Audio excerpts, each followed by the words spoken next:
Kay kini ato mga pagbasa karon, sugod karon, nagisgot na ni siya sa mga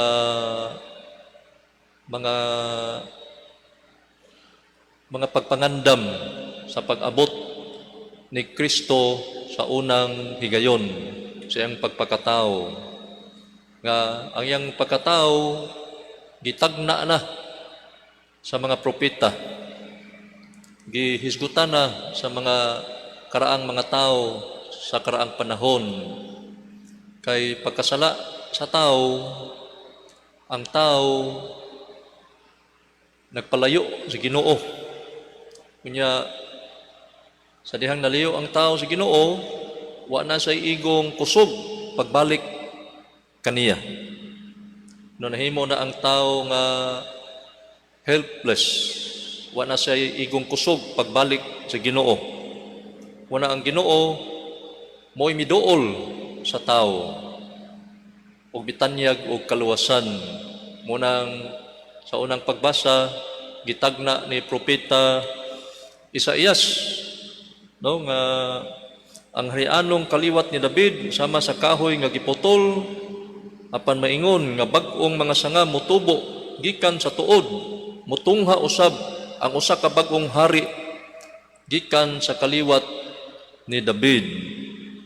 Kanya ang batang masuso, no, ang bata nga mataw ang Mesiyas magdaog kalinaw, wag tangon niya ang kahadlok nga ang mga mabangis nga mga tao nga girepresentahan sa mabangis nga mananap sama sa leon, sama sa mga lobo, makigsaw na sa mga karnero, sa mga ubang mga mananap, wa nay mabangis nga mga tao, wa nay kahadlok nga maghari sa kalibutan.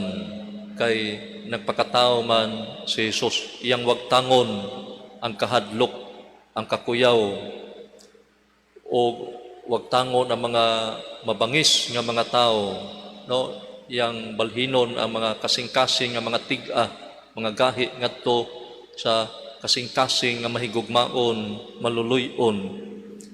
Nya ang Ginoo nga magpakatao, magda siya o kalinaw, mao'y maghiusa sa tanan, no, ang mga bangis nga mga mananap nga girepresentahan sa mga bangis nga ang mga mabangis nga mga tao nga representahan sa mga mabangis nga mananap, mag-ipo na diya sa pagkaon sa mga ubang mga mananap, sa mga baka, sa mga karnero, bisan ang mga bata nga masuso, dili mahadlok nga mudua sa mga gikahadlukan nga mga bitin, no, kuyaw nga mga bitin, nga naanay kahiusa, inig-abot ni Kristo, nag-abot sa Mesiyas na ang kalinaw, kalipay, kahiusa.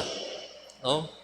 Munay ang mensahe sa unang pagbasa nga ang Ginoo sa dihang nakahukom siya nga iyang luwason ang tao, iyang gipadala si propeta Isaías ug ubang mga propeta pagpahibalo nga iyang ipadala, iyang luwason ang tao pinaagi so sa katao o sa ka-Diyos nga magpakatao, Mesiyas. O tungod kay mianhi man Jesus nagpakatao, arong pagpasaylo ka nato, mo na importante gyud nga kita maghinulsol. Mo ni mensahe sa Ebanghelyo nga si Juan gipili sa Ginoo pag-andam og dalan nga pag-agian sa Mesiyas. Niya mingon gani siya, no, nga andaman ninyo mato pa dinhi may dagsinggit dito sa kamingawan, andaman ninyo ang dalan sa Ginoo, hawanin ninyo ang iyang agian.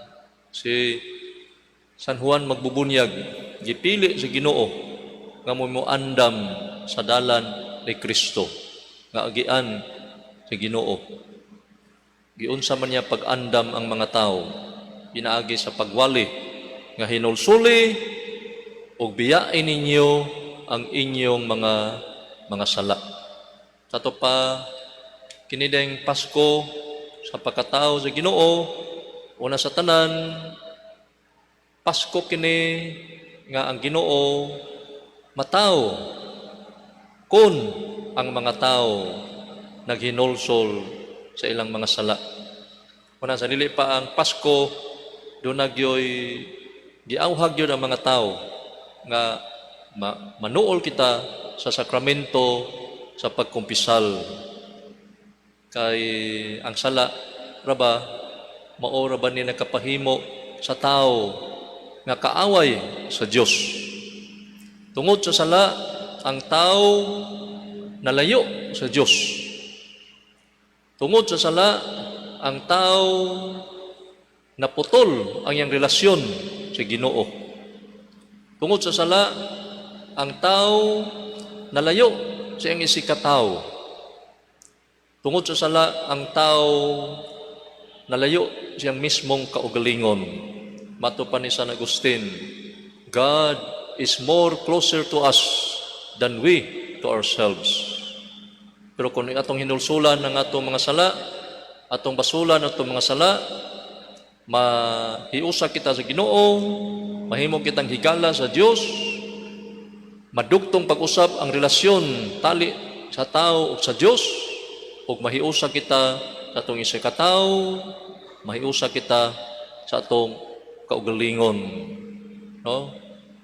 Manang ang atong hinumduman, ang atong yung pagpangandam sa Pasko, una sa tanan, importante number 1, spiritual preparation.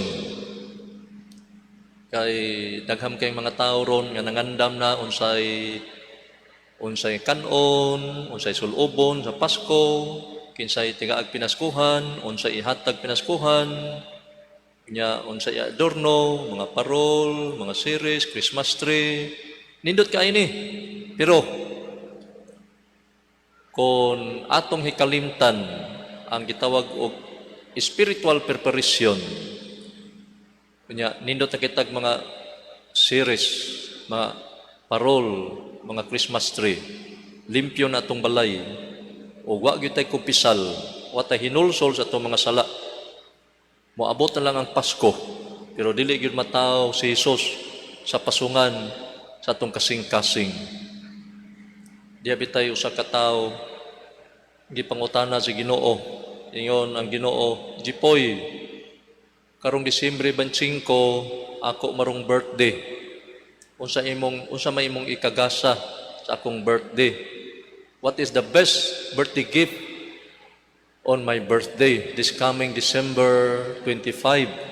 Ningon si Jipoy, "Ginoo, tigaan kag diamond, bulawan, mahalon nga mga bato, isip gasa sa imong adlaw natawhan." Ingon ang Ginoo, "Ay nagihatag nako, kay gikan na nako, ako'y gahimo ana."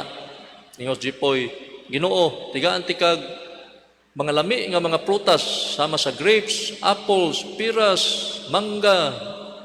Iyong Ginoo, "Ay nagihatag nako, kay ako ra na, ako'y gahimo ana." Ingon si Jipoy, "Ginoo, tigaan kag mga mananap, mga karnero, mga kanding, baka, kabayo, baboy." Iyong Ginoo, "Samot, ako'y gahimo ana, ay nagihatag nako.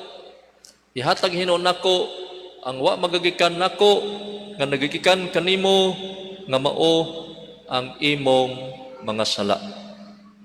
The best birthday gift that we can offer to the Lord this coming December 25, the best birthday gift is our sins.